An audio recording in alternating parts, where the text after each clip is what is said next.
இந்த சங்குப்பூ டீ பண்ணுறதுக்கு ஃபஸ்ட்டு நான் வந்து இந்த மாதிரி கிளாஸில் 2 இது நான் தண்ணி எடுத்துக்கிறேன்.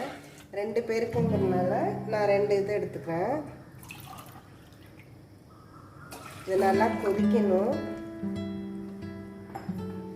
கொதித்த பிறகு தான் நம்ம இந்த பூவை போட போகிறோம். இது நல்லா கொதிக்கட்டும். அது வரைக்கும்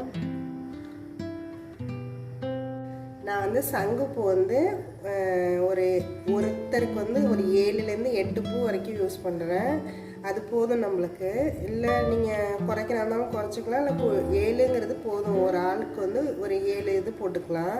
நான் 2 கப்பு போட போகிறேன். அதனால் நான் வந்து ஒரு 14 இது எடுத்து வச்சுருக்கேன். இந்த தண்ணி வந்து இப்போ கொதிக்க ஆரம்பிச்சிருக்கு. இந்த சங்குப்பூ வந்து எதுக்கெலாம் நல்லதுன்னா கர்ப்பப்பை இதுக்கு ரொம்ப நல்லது. ஓவர் ப்ளீடிங் இருக்கிற போது, மென்சஸ் ஓவர் ப்ளீடிங் இந்த மாதிரி இருக்கும்போது இதை எடுத்துக்கலாம். ஹார்ட்டுக்கு ரொம்ப நல்லது. ஏன்னா இது வந்து இந்த பிளட் வெசல்ஸில் உள்ள இதெல்லாம் வந்து கிளியர் பண்ணும் அப்படின்னு சொல்லி போட்டிருக்கு.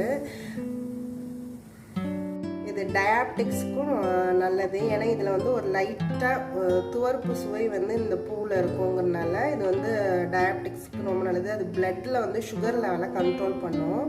இது வந்து நேச்சுரலாகவே உடம்பு வந்து கொஞ்சம் கூலாக இருக்கும். நம்ம ஹீட்டாக பாடி இருக்கும்போது இந்த பூ கிடச்சிச்சின்னா நீங்கள் இந்த மாதிரி போட்டு டீ எடுத்துக்கலாம். இப்போ தண்ணி கொதிக்க ஆரம்பிச்சிருச்சு. நான் வந்து இதில் இந்த பூவை இப்போ போட போகிறேன்.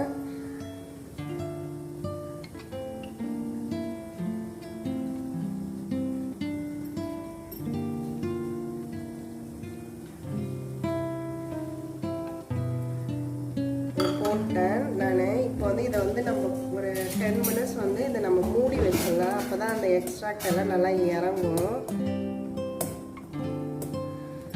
இது போடும்போதே தெரியும் நமக்கு அந்த இது வந்து இந்த ப்ளூவாக அப்படியே மாறும். இதை நம்ம நிறுத்திடலாம். இந்த இதில் அப்படியே ஒரு 10 மினிட்ஸ் அது பாட்டுக்கு இருக்கட்டும். 10 மினிட்ஸ் கழிச்சு பார்க்கலாம். இது இப்போ 10 நிமிஷம் ஆச்சு. இந்த நல்லா நம்மளுக்கு இந்த எக்ஸ்ட்ராக்ட் நல்லா இறங்கிட்டு இப்போ இதை நம்ம வந்து ஸ்ட்ரெயின் பண்ணி எடுத்துக்கலாம்.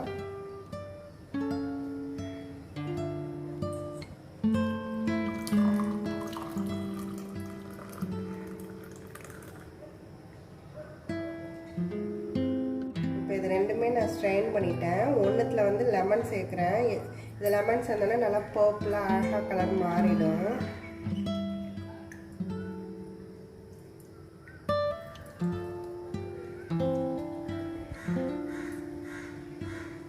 நான் ஒரு ½ லெமன் சேர்த்துருக்கேன்.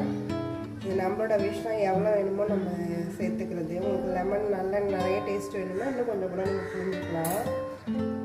ஹனி வேணுங்கிறவங்க ஹனி சேர்த்துக்கலாம். ஹனி வேண்டாம், இல்லை நான் இப்படியே கன்சியூம் பண்ணிக்கிறேனாலும் பண்ணிக்கலாம். நான் கொஞ்சமாக ஹனி இதில் போடுறேன்.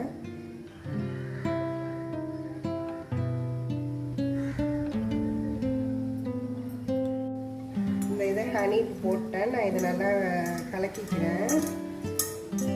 இதை நம்ம வந்து டீ இந்த மாதிரி இருக்கிறதுக்கு இந்த மாதிரி கொஞ்சம் மாற்றி இந்த மாதிரி எடுத்துக்கலாம். இந்த பூ கிடச்சிச்சின்னா நீங்கள் இந்த மாதிரி எடுத்துக்கலாம். இது வீட்டிலையே வளர்க்கலாம். இது உடனே வளர்ந்துடும். நீங்கள் இது விதையை போட்டாலே ஒரு சட்டியில் கூட நீங்கள் வச்சு வீட்டில் வளர்க்கலாம். இந்த செடியோட இதை வந்து நம்ம ப்ரீத் பண்ணாலே அது வந்து சுவாச கோளாறு, மூச்சு திணறல் இதெல்லாம் வந்து க்யூர் பண்ணும். இதை நீங்களும் ட்ரை பண்ணி பாருங்கள். என்னோடய வீடியோஸ் எல்லாத்தையும் பாருங்கள். உங்களுக்கு பிடிச்சிருந்தா எங்கள் சேனலை சப்ஸ்கிரைப் பண்ணுங்கள். Thank you for watching. Thank you.